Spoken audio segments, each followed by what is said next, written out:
Thank you very much. Hi, everyone. It's going to get going with the usual statistics. As you know, over the last couple of days, Ontario has been experiencing an increasing number, which today was a bit better. We had rates in the 100 range, 115 range for a couple of days in a row last week. Unfortunately, over the weekend, we went up to, I think, 418. Today, we're at 325, with Toronto having 90 and Ottawa having 4. And so that just speaks to the sort of some of these infections that we've been getting. Now, I want to clarify that my suspicion is that these cases, most of them are unvaccinated, and I will talk about that when I talk about our local statistics. And I think it's important to look at our statistics as well, because we have had, again, a bit of a resurgence, and I want to contextualize that resurgence as well. So I'm just trying to get my statistics here. Hold on. I'm just going to find my local stats, and I will just share my screen. Here we go. So in terms of our cases, again, it's a while. It's been a couple of sessions that I have not shown the statistics because we had nothing to show. Unfortunately, we've had some cases that we added over the weekend, particularly I think Saturday into Sunday, if I'm not mistaken. And unfortunately, we have one individual that's hospitalized. So I want to just talk about the changes and talk a bit about what we know about those individuals. So you see here, we've added 12 cases over the weekend, 8 in SDNG, 2 in Cornwall, and 2 in Prescott Russell. It's a cluster of 8 cases in SDNG that involve travel outside of the country. And I can tell you that all of these are not vaccinated fully. Out of the 12, we will be posting this on our website. We're just figuring out where we're going to put it to have reports by percentage of cases that are vaccinated or not. I can tell you that these are, from what we can tell, because we can cross-reference with COVAX, have been unvaccinated or partially vaccinated. In one case, it was 1 vaccination. So again, the message is that we really need to get those vaccinations, the 2 doses, and we're not protected until it's a full 2 weeks after the vaccination itself. So the second dose. So it's quite important. And again, on a positive note, again, this individual here, it's not a positive note, but unfortunately, this is an individual who was not fully vaccinated and is in the ICU at this point. But it's the first time we've had a hospital admission. And if you're looking at the admissions across the province, they have been stable. And so when we're looking at this breakthrough, some of these cases going up, I take a bit of a relief, not more than that, in looking at the fact that most do not get admitted to hospital. In other words, the rate of admission is decreased. And I will show you some statistics on that, because I had a question in the media in the media briefing before that we received before. So I will follow that as well with an update on where we are. So basically, the bottom line is, again, in our situation, and I know it's provincial. And by the way, the province will very soon. I have a meeting tomorrow morning with some provincial authorities. I think we're going to get an update, but there's going to be correlation between the number of cases that we got. Let's say today it was 325. There will be a percentage of which ones were vaccinated or not. And I think that's an important fact for us to know. Now, in terms of other things, again, most of the thing will hinge around vaccination. And I want to talk about our own vaccination rates, and then I'll give you a bit of an overview of where we are, what we're planning to do, and how we're planning to increase some of our uptake across the province, and specifically in our area as well. Now, this is a presentation that I've given now a couple of times, and I'll update it today. This is a weekly update that we have now, although we do monitor this daily. You can see from this graphic right now that we are close to 280,000 vaccinations over this week. Will be there for sure. We're up about 6,600 from last week. We are now almost 81% of fully vaccinated 12 plus, and we're at 70.4% of fully vaccinated 12 plus in our jurisdiction. And you know that our plateau for going beyond step 3 is 80% first dose, 75% second dose, and no health unit being below 70%. So I anticipate with the numbers that we have in the clinics that we're going to be going on and some of the steps that we're having, that all we need is these individuals, the difference between the 128 and the 147, to just come and get vaccinated. And I will talk a bit about that as well later, because there are there are 3,000 individuals who still have not moved their appointment up from September. So those are 3,000 more that will easily bring us up to 75%. But again, I will talk about our overall goals as we progress with this.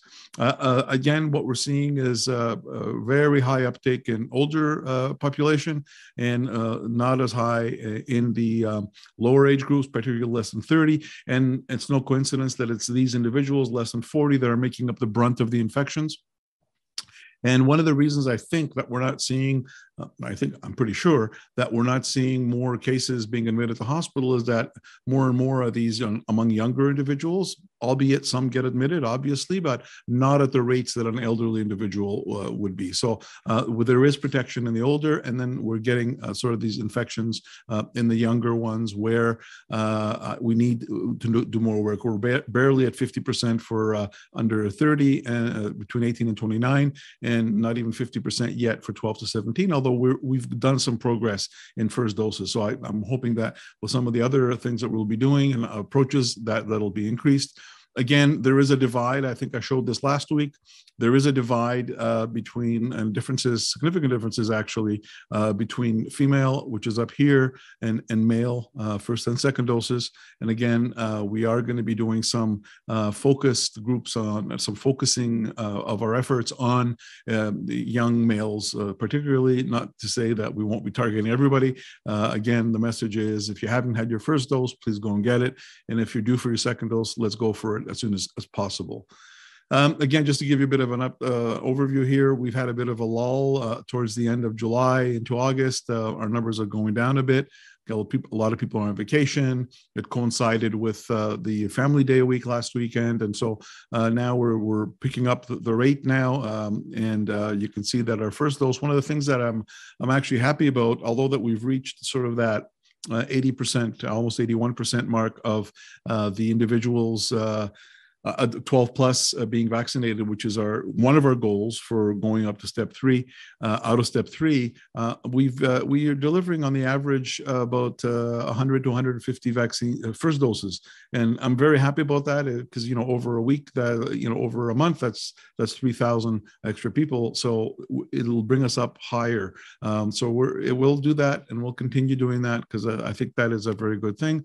This week we've got multiple clinics in the health unit area. Again, primary care, pharmacies all have the vaccines, plenty of vaccines, no issue about vaccine shortage at this point in time. Again, we've seen an increase again, over 5,000 increase, almost 5,000 increase in our second doses. And again, that's what we're trying to push up, and that's what boosted us up to the past 70% mark this week. And that is actually very good news for us as well. And this is just a chart that I look at. We've already reached our 80%, but we should go higher, obviously. And I want that number to be between 80. I'd like it to be at 90%. And I think we've got that 10% to work with. And I think it's a realistic goal. That will give us a real good herd immunity level for Delta. By the way, we've only had 6 Delta cases over the last month and a half in our area, and we've been able to isolate those individuals and not spread it, which is very good news for us.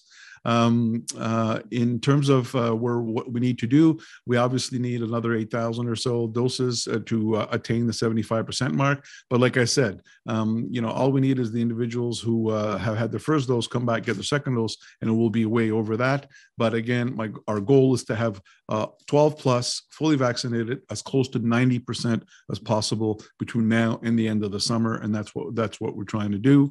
One of the things that I wanted to show you as well before I finish is that there was a new study that came out from Public Health Ontario, and this is a question that I got from Glengarry News, asking where the breakthrough infections, where the numbers are. And basically, since vaccination started, and we started, looking at breakthrough infections. Breakthrough infections mean that if somebody is fully vaccinated and beyond 2 weeks after his or her second dose, if they had any cases, and there has been between the December 14th, 2020 and July 24th, this is an updated one, there were 1,988 breakthrough cases among the over 415,000 or 420,000 cases, which is about 5% of cases. So 95% of cases were in non-vaccinated individuals. And that's very important for us to keep in mind. One of the other things that I just want to share with you as well is that, again, when we're looking at intensive hospitalizations and so on, this by far the majority, and yellow is unvaccinated, green is partially vaccinated, having one dose only, or not 2 weeks after the second dose. And so you can see, and the blue you can barely see it. It's literally 4 or 5%, and that's not only in cases. It's also in hospitalization. So you see a very small minority of fully vaccinated patients get hospitalized, and a very small minority, very small compared to the 1% or so of individuals dying who have had breakthrough infection. So you could see the majority of not only cases, hospitalizations, ICU admissions, and deaths are virtually all in non-vaccinated individuals or not fully vaccinated individuals. So that's, to me, that's a very important point, and the data tells us that. It's right there. So I wanted to just remind people of a couple of things and kind of respond to some questions. So yes, our new goal, really, our herd immunity goal is 90% 12 plus. We can get there. Like I said, I do believe that we have the wherewithal. We are going to be working with multiple partners. We're going into workplaces. We're going into schools. We're working with St. Lawrence College. We're working with a lot of agencies. We're going to be doing some media, getting some messaging, targeted messaging to young males and so on, and others, obviously, to be able to. We will bring the vaccine to them. We will do pop-up clinics. We will do looking at vulnerable areas. I know there's a question about FSAs, and FSAs is basically area codes which are at higher risk for vulnerability based on socioeconomic, demographic factors. And we've got several in our area, which we are now addressing and are now actually responding to a lot of the things that we're doing, like pop-up clinics in certain vulnerable neighborhoods in conjunction with our partners and so on. So those are the things that we're going to need to do. The other question we're getting is third dose question. At this point, as you may have heard, the World Health Organization wants a moratorium on third dose. The reason that people want a third dose in many cases is because they wanted to have 2 doses of the same to be able to travel. I know that at some point there's going to be an international agreement on that. And so at this point, we're not offering a third dose. I know some other are. They're doing that for political, not medical reasons. There are some studies now looking at whether or not we need a third dose from the point of view of blood tests and looking at how long the immunity lasts after the second dose. We do know that, and we're focusing on the elderly. They're doing a lot of studies right now on the elderly, looking at how long it lasts. And we do know that, particularly with elderly, and not only with COVID vaccine, but other vaccines, that the vaccine coverage or the wanes, it just goes down. And so, we're looking at those individuals who are immunocompromised, for example, people who are post-transplant, those type of things. And I do believe that at some point there will be likely a third dose. Again, I can't say when or if, but we are looking at those data right now and awaiting national sort of recommendations. But giving a third dose for people to travel, we're not at this point not doing it in Ontario. There's no medical indication for that at this point. And finally, the other question that we get is, are we considering the individuals who have had COVID as being immune? And, theoretically, that's a very good point. We've got 500,000 people in Ontario that have already got COVID, and are they all immune? And again, it has to do with the virus, and it has to do with how immunogenic a virus is. We know that the coronavirus itself, the group of coronaviruses, it is not highly immunogenic. In other words, it doesn't give us, our system doesn't react in a way that really has a strong memory in terms of if you get reinfected, that our antibodies will come up right away and kill it. And that particularly is true in the elderly populations as well. So we're thinking at this point, and we know that if somebody's had COVID, they at least they do need their vaccination, because there are some studies that have come out that have shown that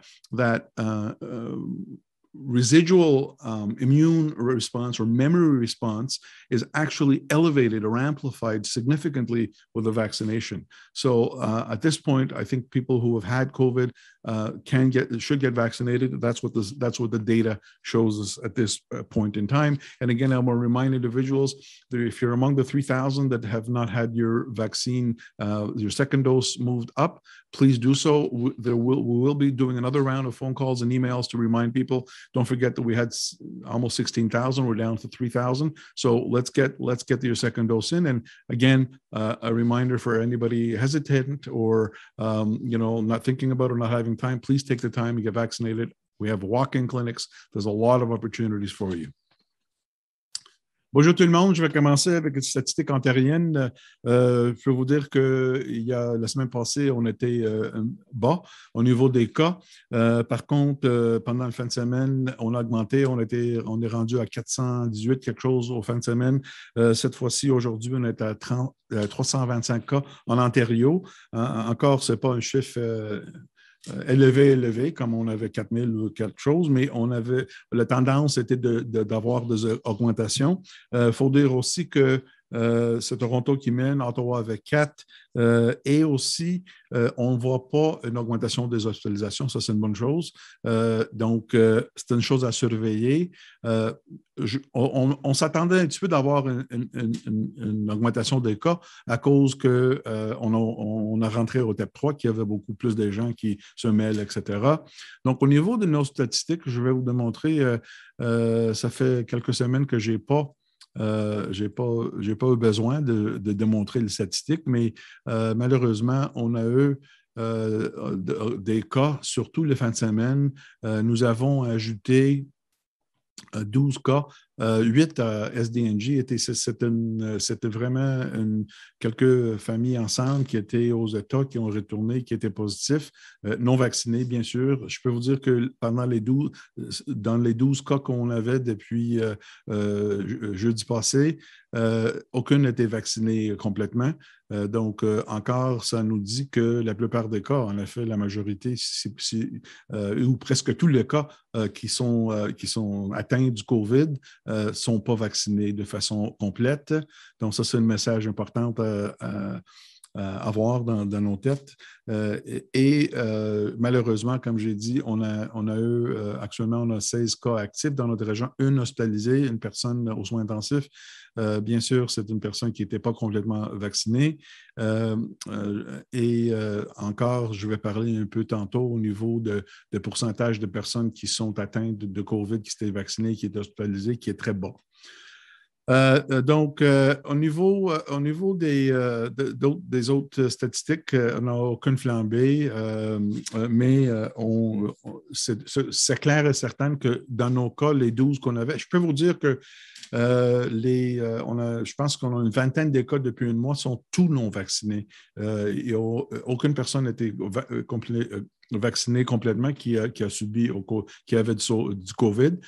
Par contre, pour nous, ça nous prend encore vraiment d'augmenter le débit de vaccination et de continuer avec la première dose et d'aller se faire le vaccin. Donc, voilà l'importance d'avoir votre deuxième dose. Nous avons 3000 personnes qui restent, qui ont encore le rendez-vous au mois de septembre et on va les appeler et on les encourage de faire avancer leur deuxième rendez-vous le plus vite possible parce que comme ça, on va ajouter nos 3000 vaccinés complètement dans notre région.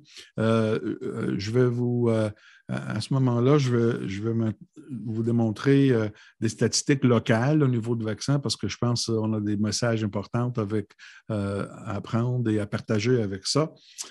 Au niveau des vaccins en total dans notre région, on est rendu à presque, dès aujourd'hui, d'ici demain, on va être presque 280 000 doses données. On est rendu à presque 148 000 premières doses, qui représentent presque 81 %. Ça, c'est très bon parce qu'on a ciblé 80 % première dose et 75 % deuxième dose pour qu'on puisse aller au-delà de l'étape 3. On n'est pas là encore, mais comme vous voyez ici, on est rendu à presque 129 000 personnes avec la deuxième dose.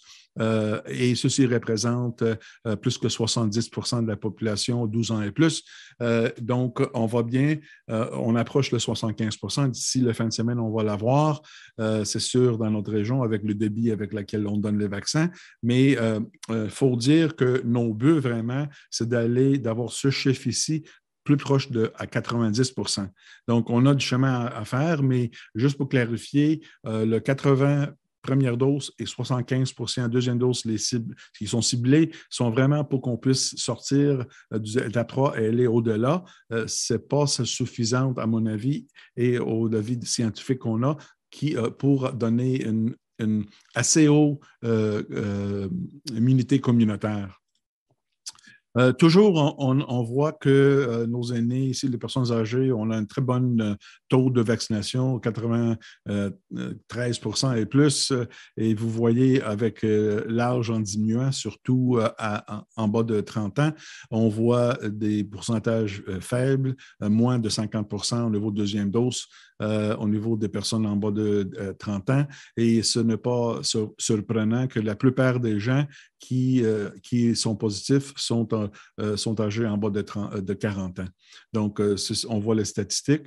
Donc, si on voit au niveau les femmes versus les hommes, vous voyez ici encore que le pourcentage vacciné chez les femmes, c'est plus élevé que chez les hommes. Donc, ça nous dit de quoi faire avec les messages spécifiques pour les jeunes hommes, etc. Ça nous aide dans ce sens-là.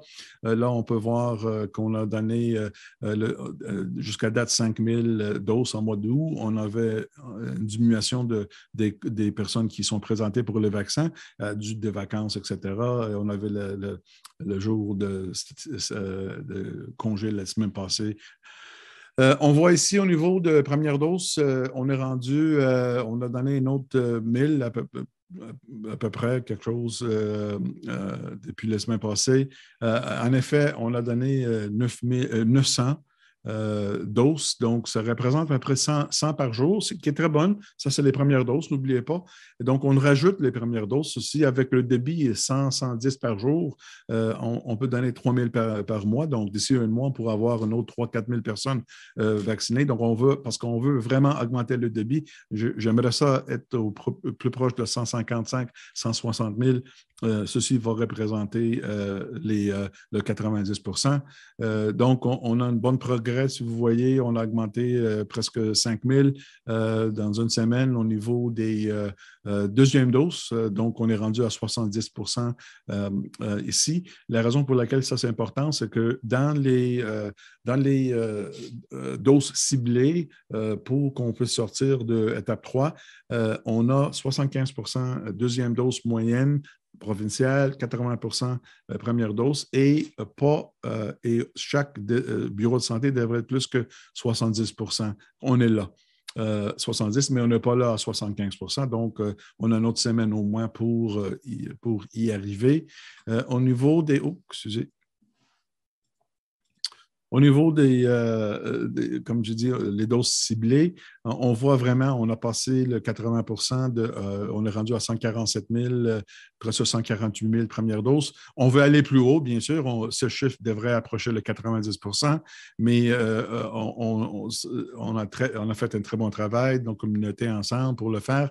Mais vous voyez ici, on a encore un déficit d'à peu près 8 000 doses pour qu'on puisse rendre à 75 % qui est à 137 000. Mais vous voyez, on a déjà 147 000 personnes qui étaient vaccinées, mais on a juste 128 qui qui ont eu le deuxième dose. Donc, si on peut facilement aller à 80-81 et on va rajouter des premières doses, on va faire le mieux pour y arriver à 90 . J'aimerais ça juste pour donner, ça c'est une autre étude qui était sortie de Public Health Ontario, Santé publique Ontario, qui a fait une étude entre le 14 décembre et le 24 juillet. On avait presque 450 000 cas. Il y avait juste 1988 cas qui étaient complètement vaccinés qui ont eu du COVID. Ceci représente 5,3 %. Et ça, c'est une graphique très importante aussi qui nous démontre, ici, le jaune, c'est les personnes non vaccinées. Vert, c'est les personnes qui ont reçu une dose seulement ou qui n'étaient pas plus que 2 semaines après la deuxième dose. Et on voit le petit ligne bleue qu'on ne voit pas très, très bien, mais parce que c'est très petit. C'est un très petit pourcentage qu'on voit ici des personnes soit qui avaient le COVID, qui étaient positifs pour le COVID, soit qui étaient hospitalisés, soit malheureusement qui sont morts. Vous voyez, la ligne bleue, c'est à peine quelques pourcentages. Donc, la plupart, sinon tous les cas, presque tous les cas, soit hospitalisés, soit morts, étaient les personnes non vaccinées. Donc, encore, ceci donne le message que la pandémie est rendue principalement une pandémie chez les personnes non vaccinées. Donc, ça, c'est un message très important. Donc, j'encourage les gens d'aller se faire vacciner le plus vite possible, soit la première dose, soit la deuxième dose. On fait le meilleur pour qu'on puisse vous aider parce qu'ensemble, on devrait, oui, on est rendu à 80 %, j'aimerais ça aller à 90 parce que c'est la seule moyenne qu'on pourrait diminuer le Delta. Il faut dire qu'on avait 6 cas depuis un mois et demi de Delta dans notre région. On peut, dans tous les cas, l'isoler et continuer. Il n'y a aucun cas secondaire, qui est de bonnes nouvelles. Au niveau d'autres choses aussi, on a 3000 personnes qui ont un rendez-vous après le mois d'août parce que nos cliniques vont terminer la semaine de 21 août jusqu'au 27 août, je pense. Ils vont terminer à ce moment-là.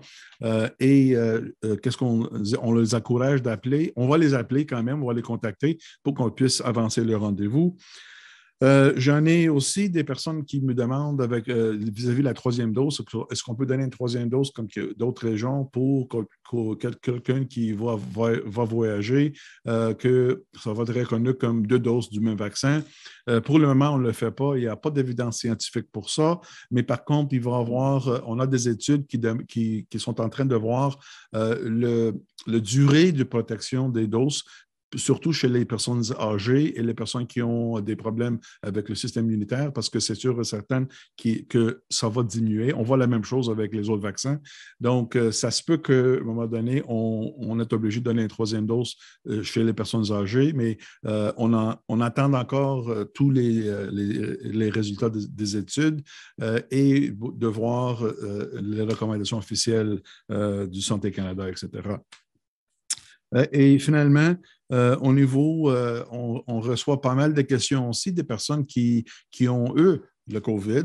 En Ontario, c'est plus qu'une demi-million de personnes. Est-ce que ça rajoute aux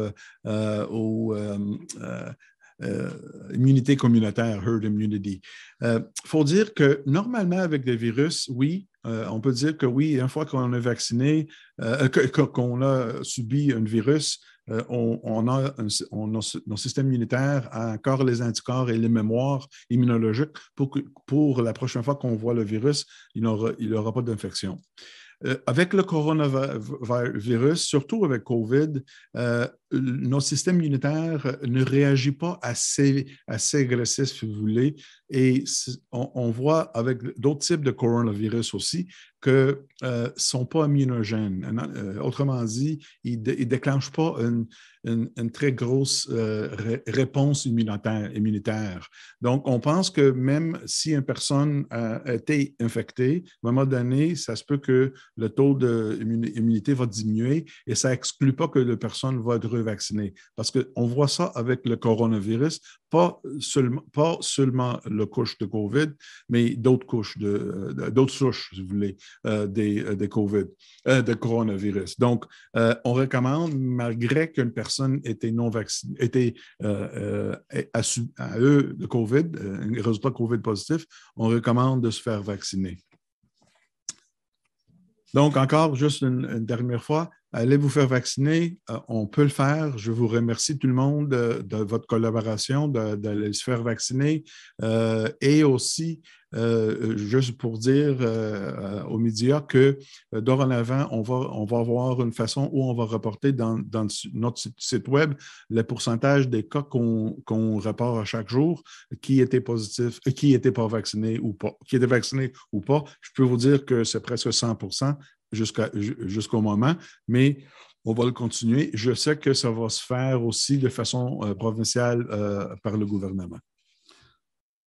So I'm looking at some of the questions here. I've actually responded. I had a question from Glengarry News about herd immunity and about people we're not taking into account people who have considered part of the herd immunity. I've explained why, particularly with coronaviruses, that they do not incite or elicit a full immune response that may leave people vulnerable for reinfection with the same type of virus. And that, again, is not new to the corona type viruses. Asked me about where you can get the breakthroughs. I showed you it's on Public Health Ontario. I showed you the latest one, and the link is there. And the Public Health Ontario just released that maybe a couple of days ago with data up until July 24th, and that's the latest data for breakthroughs and its definitions of the breakthroughs and so on. I got another question about FSAs, and I think I responded those about the postal codes. And we have been working with those postal codes, those areas. I did not need the FSA data to know. We know our vulnerable communities, and we have already been working on them, and we're actually getting a very good uptake and improvement in those rates of those two areas, in particularly those higher of those vulnerable areas. Like I said, we're very familiar with those in our area. With the numbers of active cases being highest, and it's been recent weeks, do you anticipate a resurgence, albeit smaller? I believe that we will be getting what I call ripples, not waves. You know, it'll go up and go down, it'll go up and go down. I do believe that it will continue to be in younger individuals. It'll continue not to overload our hospital system, but I do also believe that those resurgences will be minimized the more we vaccinate people. Very, very simple. Have you received information from local school boards regarding how many of their staff members? I have not received it yet, but I have requested it, and we'd like to have that. I'd like to know what percentage of any institution is vaccinated or not, you know, educational institution, because that will really influence the way we manage outbreaks and the way we manage cases in terms of isolation and the degree of disruption that may or may not cause. And Jenna, that's it. I've opened up for some questions from the media. Thank you, Dr. Paul. Merci. Notre première question vient de Émilie Bergeron, Radio-Canada. C'est à vous? Bonjour, Dr. Ouliatis. Je voudrais vous entendre sur les assouplissements à la frontière qui sont entrés en vigueur à minuit et 1. Est-ce que vous attendez à l'affluence de plusieurs Américains dans des endroits comme Cornwall? Et avez-vous des inquiétudes étant donné qu'on voit déjà une remontée des cas? Écoutez, je pense que, premièrement, notre frontière, il y avait beaucoup de va-et-vient à cause de la Kwasasni, comme vous savez, dans notre région. Par contre, avec les précautions en place, 2 vaccins complètement vaccinés, etc., avec un test négatif, je vois une risque très, très minime. Et je ne m'attends pas d'avoir beaucoup de gens qui vont venir des États. Par contre, s'ils viennent, ils vont être vaccinés à 100% et ils vont avoir un test négatif. Donc, le risque est très minime dans ce sens. Et je veux vous entendre aussi sur le plan de réouverture des écoles qui a été annoncé la semaine dernière. Avec les informations qu'on a sur la remontée des cas, est-ce que vous pensez que ça va être nécessaire, que ça va s'imposer de revoir ce plan-là, puis de mettre peut-être un peu plus de mesures? Eh bien, écoutez, dans notre région, je veux juste souligner que la plupart des cas qu'on avait depuis les dernières 2 semaines étaient des personnes qui ont rentré dans notre région des autres régions, de l'extérieur de nos pays, dans la plupart des cas, et non vaccinés. Donc, on n'a pas beaucoup de local, si vous voulez. Donc, ça me soulage. Je ne suis pas inquiété pour le moment, même de échelle provinciale, avec le taux des cas qu'on a, parce qu'on s'attendait. On avait des souplissements. On est dans l'étape 3. Je m'attendais à ça. Il faut juste tenir au courant qu'on maintient. En effet, on voudrait aller plus bas, mais pour le moment, je ne vois pas une raison de se douter que les enfants ne pourraient pas rentrer à l'école. Je pense que tous les différents précautions vont être là. Je pense qu'on va avoir un bon pourcentage des professeurs, le personnel et les enfants plus que 12 ans vaccinés. Donc, je pense que dans ce contexte, je suis confortable à la rentrée d'école, sur certaine qu'on réévalue ça de façon sinon quotidienne, hebdomadaire, au niveau de où on est avec ça, des cas dans les écoles, etc. Mais je ne prévois pas, surtout dans notre région, d'avoir beaucoup de problèmes, parce que si on compare nos chiffres, on n'avait pas beaucoup de chiffres l'année passée, et c'était juste pendant la période qu'on avait beaucoup de cas dans notre région, on était hors de contrôle, qu'on avait des cas aux écoles. Tant qu'on limite, on isole, on teste, etc., on prend les précautions appropriées dans la communauté et on continue avec un très bas chiffre. Je pense que la rentrée d'école va réussir et les enfants, finalement, pourront aller et bénéficier de vraiment de reconnecter, si vous voulez, avec leur père, etc. Merci. Pas de problème. Next question, Philip Blanchard, Morrisburg Leader. Please go ahead. Good afternoon, Dr. Paul. Hi, Philip. The Ministry of Education is not making vaccinations mandatory for students who attend school or for staff who work in schools. Mm-hmm. Considering that children under 12 can't yet receive a vaccine, do you think the vaccination should be mandatory for those that attend school, either in person as a student, or those who are educators, considering they're probably the only ones in elementary schools that would be vaccinated? Okay, so I want to make it clear. Thank you for asking, Philip, because I actually forgot to say it spontaneously. I want to make it clear that I am of the opinion, and as are my colleagues across the province, that there should be mandatory. When I talk about mandatory, I mean there should be a mandate for individuals dealing with vulnerable populations. That includes teachers. That includes healthcare workers, in my opinion, and that includes students as well, because there could be with younger students, for example, who are not eligible for vaccination, and that includes students in post-secondary education as well, particularly in residences. So I do believe that there should be some mandate of vaccinating individuals. Of course, there should be exceptions for medical and people who don't want to get vaccinated. We can't force them to get vaccinated, but there are protocols and there are going to be policies in place that, if you don't want to get vaccinated, we'll do what we're doing with long-term care. They have to undergo a session, an educational session about vaccinations. And then if they still refuse, then there are consequences that, for example, if there's an outbreak, they have to be isolated, sometimes without pay or whatever. So yes, I do believe in no circumstances there should be mandated vaccinations, because we want to protect the vulnerable people that these individuals are exposed to on a daily basis, or in a situation where they're crowded living in residences and so on. So yes, my answer is yes. Okay, thank you. Second question, we're approaching the benchmark for going beyond step 3 in Ontario's reopening plan, as most of the province. But Delta variant is on the rise, as we've seen from the up and down numbers. Do you think that we should be going to lessening the restrictions even further, given the rise of the Delta variant right now? That's a very good question, and that's something that we always ask ourselves. Like, when is the sweet spot between the vaccine levels and resurgence of the virus? So I do know that I'd be more comfortable with the numbers being down, and I'm also seeing, Philip, the percentage of Delta decreasing a bit. So that's the good news. But I do agree that we can't just look at the numbers of vaccine. We have to look at the rates of Delta. And I'm hoping that the decision will be made collectively, taking all those into account. Okay. And my last question, for about 4 weeks now, since announcing that the mass clinics that the EOHU has been operating will be ending on August 27th, you've said that the EOHU is looking at remote clinics, mobile clinics, pop-up clinics, and so on. Mm-hmm. Do you have any concrete timelines of when these initiatives are going to actually start? Yeah, they've already started. As a matter of fact, we're doing pop-up clinics in Hawkesbury. We're doing some in Cornwall.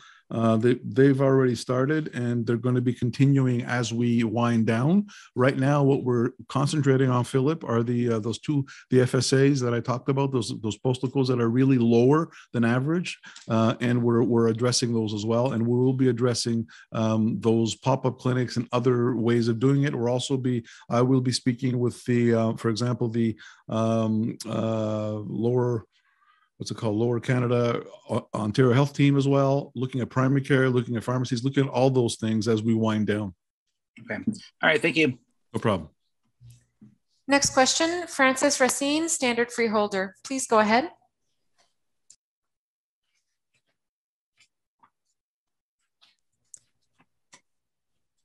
Can't hear you, Francis. Can you hear me now? Yeah, now I can. All right, sounds good. Thank you. My question is in regards to those 6 Delta variant cases. I was wondering, could you clarify where exactly they are? I don't have the data on me right now. They're among the, I think, 20 or 30 that we've had. I don't know where they were. And I can tell you that they've all resolved. So they come to us several weeks after, because it takes a couple of weeks for the mutation studies to come out. Okay, so you don't know if they're from people that went like across the border, or? No, we had one of them. We know that a couple came from outside our area. I think from Toronto.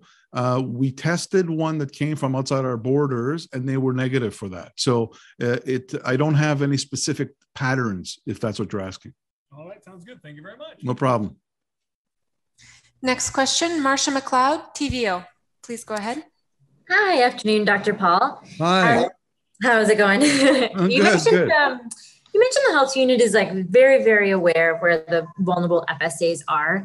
And I was just specifically curious, looking at the ICES data for Cornwall specifically, K6H at 43%, the 5th lowest in the province.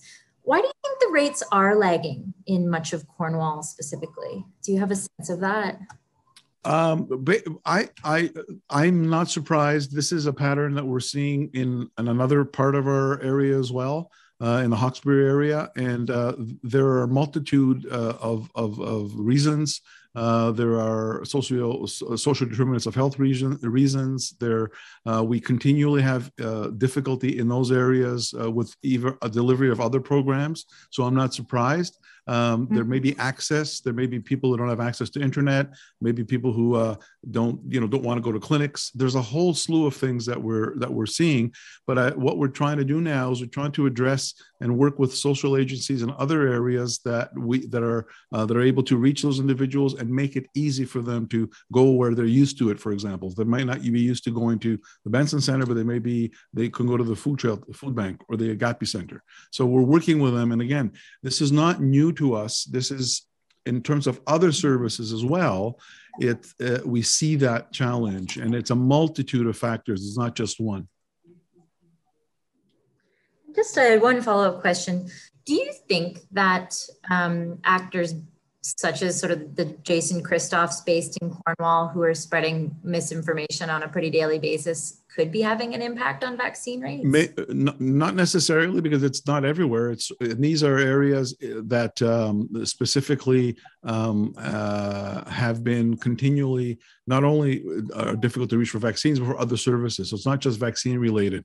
I do know that we do have individuals that are spreading, misinformation. But I do believe that we have others in the same area we have a high uptick in other postal codes. So I don't believe that's the case.